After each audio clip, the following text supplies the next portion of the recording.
नमस्कार मित्रांनो, स्वागत आहे परत एकदा तुमच्या आवडत्या चॅनल हॅलो टीचरमध्ये।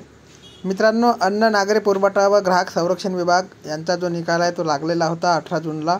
त्याच्यानंतर आता 18 जून नंतर मित्रांनो 324 पैकी 321 जागांचा अंतिम निकाल त्यांनी दिलेला होता। ठीक आहे, ज्या 3 जागा राहिलेल्या होत्या त्या वेगवेगळ्या कॅटेगरीतील माजी सैनिकांच्या जागा राहिलेल्या होत्या, एक सर्व्हिसमॅनच्या जागा राहिलेल्या होत्या, कॅन्डिडेट उपलब्ध नसल्यामुळे। ठीक आहे, तर आता जी डॉक्युमेंट्स व्हेरिफिकेशनची जी प्रोसेस आहे सुरू होणार आहे 29 तारखेपासून। तर याच्यामध्ये तुम्ही बघू शकता जाहिरात क्रमांक जी होती आपली 63/2022 होती आणि अन्न नागरी पुरवठा व ग्राहक संरक्षण विभागाने आता DBला सुरुवात केलेली आहे आणि जॉईनिंगची डेटसुद्धा डिक्लेअर केलेली आहे। ठीक आहे, 2 परिपत्रक साईटवरती अपलोड करण्यात आलेले आहे आणि मी सुद्धा ते टेलिग्राम चॅनलला ऑलरेडी टाकलेले आहे, परंतु काही बाबी आपल्याला ते समजून घ्यायचं आहे, त्याच्यामुळे आपण हा व्हिडिओ बनवत आहोत। ठीक आहे, तर मित्रांनो टेलिग्राम चॅनलला तुम्ही जॉईन नसाल तर प्लीज जॉईन होऊन जा। टेलिग्रामची जी लिंक आहे ती डिस्क्रिप्शन बॉक्समध्ये देण्यात येईल। ठीक आहे, आता हा व्हिडिओ एका पहिल्या परिपत्रकावर आपण बनवणार आहोत आणि नंतरचा जो डिटेल इन्फॉर्मेशनवरचा व्हिडिओ आहे तो दुसरा व्हिडिओ बनवूया।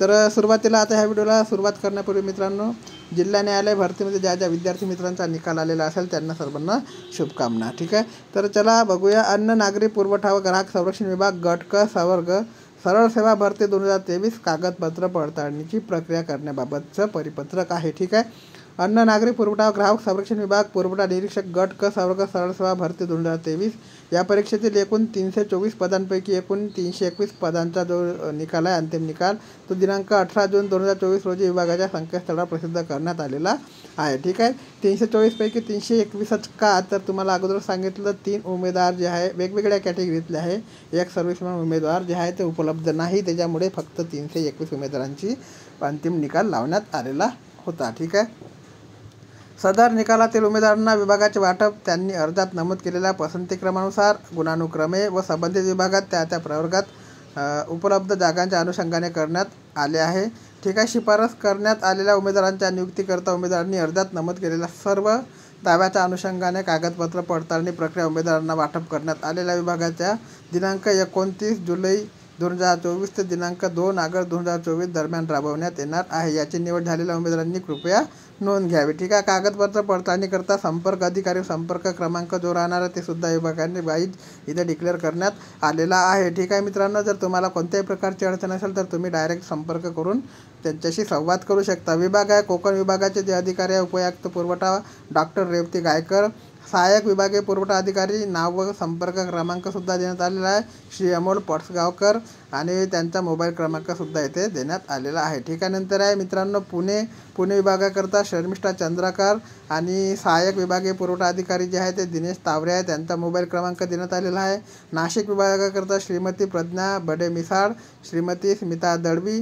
ठीक आहे, नंतर छत्रपती संभाजीनगर करता श्री अनंत गव्हाणे आणि श्री स्मिता ढोके आणि नंतर अमरावती विभागाकरता श्री रमेश आडे आणि श्री शैलेश देशमुख। नागपूर विभागाकरता श्री अनिल बनसोड आणि श्री पंकज जडेकर या अधिकाऱ्यांचे नंबर देण्यात आलेले आहे।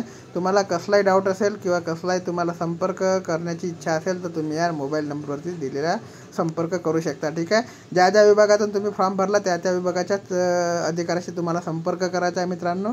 ठीक आहे, तर अशा प्रकारचे एक परिपत्रक आहे आणि चांगली पहल आहे ही अन्न पुरवठा विभागाची, कारण की जो हेल्पलाईन नंबर आहे तो कधी लागत नाही, लागला तर आपल्याला उत्तर मिळत नाही, त्याच्यामुळे डायरेक्ट अधिकाऱ्यांचा नंबर इथे देण्यात आलेला आहे। ठीक आहे, याच्यानंतर पूर्ण डिटेल इन्फॉर्मेशनसुद्धा त्यांनी दिलेली आहे दुसऱ्या परिपत्रकाद्वारे, ते सुद्धा आपण आता अगोदर हा व्हिडिओ पब्लिश मी करणार आहे, त्याच्यानंतर तो व्हिडिओ लगेच पब्लिश करणार आहे, कारण की दोन्ही व्हिडिओ वेगवेगळे याच्या बनवण्याचं कारण म्हणजे आता सध्या माझ्याकडे थोडा वेळ कमी आहे, त्याच्यामुळे मी हा व्हिडिओ आता बनवून पब्लिश करतो, थोड्या वेळानंतर म्हणजे जसा वेळ मिळेल त्यानंतर तो दुसरा व्हिडिओसुद्धा पब्लिश करतो। लेटर ऑलरेडी टेलिग्राम चॅनलला टाकण्यात आलेलं आहे। ठीक आहे, याच्यानंतर जी अपडेट माहिती राहणार आहे ती सुद्धा महत्त्वाची राहणार, दुसरा परिपत्रक त्याच्यात जॉईनिंग डेट सहित तुम्हाला आणखी भरपूर काही महत्त्वाच्या सूचना त्यांनी दिलेल्या त्या सूचनासुद्धा आपण बघणार आहोत। तोपर्यंत मित्रांनो, जय हिंद, जय महाराष्ट्र, जय शिवराय।